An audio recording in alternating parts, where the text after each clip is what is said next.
1ರಿಂದ 100ರವರೆಗಿನ ಯಾವುದೇ ಸಂಖ್ಯೆಯ ವರ್ಗ ಕಂಡುಹಿಡಿಯೋಕ್ಕೆ ಅತಿ ಈಸಿಯೆಸ್ಟ್ ಮೆಥಡು. ಜಸ್ಟ್ 5 ಸೆಕೆಂಡಲ್ಲಿ ಕಲಿಬೋದು. ನೋಡಿ ಹೇಳ್ಕೊಡ್ತೀನಿ. ಫಸ್ಟ್ ಒಂದು ಎಕ್ಸಾಂಪಲ್ ತಗೋತಾ ಇದ್ದೀನಿ ನೋಡಿ. 83 ಸ್ಕ್ವೇರ್. 83 ಸ್ಕ್ವೇರಲ್ಲಿ ಫಸ್ಟ್ ನಂಬರು 8 ಇದೆ. 83 ಸ್ಕ್ವೇರಲ್ಲಿ ಫಸ್ಟ್ ನಂಬರ್ ಏನಿದೆ? 8 ಇದೆ. ಆ 8 ಸ್ಕ್ವೇರು 64 ಇಲ್ಲಿ ಬರ್ಕೋಬೇಕು. ಮಾರ್ಕ್ ಮಾಡ್ತಾ ಇದ್ದೀನಲ್ಲ ಅಲ್ಲಿ. 3 ನೆಕ್ಸ್ಟ್ ನಂಬರ್ 3 ಇದೆ. 3 ಸ್ಕ್ವೇರು 09. 9 ಬರ್ಕೋಬಾರ್ದು, 09 2 ಡಿಜಿಟ್ ಮಾಡೇ ಬರ್ಕೋಬೇಕು.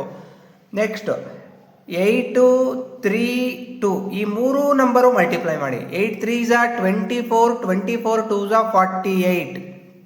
ಈಗ ಈ ಪ್ಲೇಸ್ ಇಲ್ಲೇ ಬರ್ಕೋಬೇಕು, ನೆನ್ಪಿಟ್ಕೊಳ್ಳಿ. ಸೊ 6409 ಮತ್ತು 48 ಆ ಎರಡನ್ನು ಆ್ಯಡ್ ಮಾಡಿ 6889 is the answer for 83 square. Next ಇನ್ನೊಂದು ಎಕ್ಸಾಂಪಲ್ ತಗೊಳ್ಳೋಣ ನೋಡಿ. 42 ಸ್ಕ್ವೇರು. 42 square 4 square.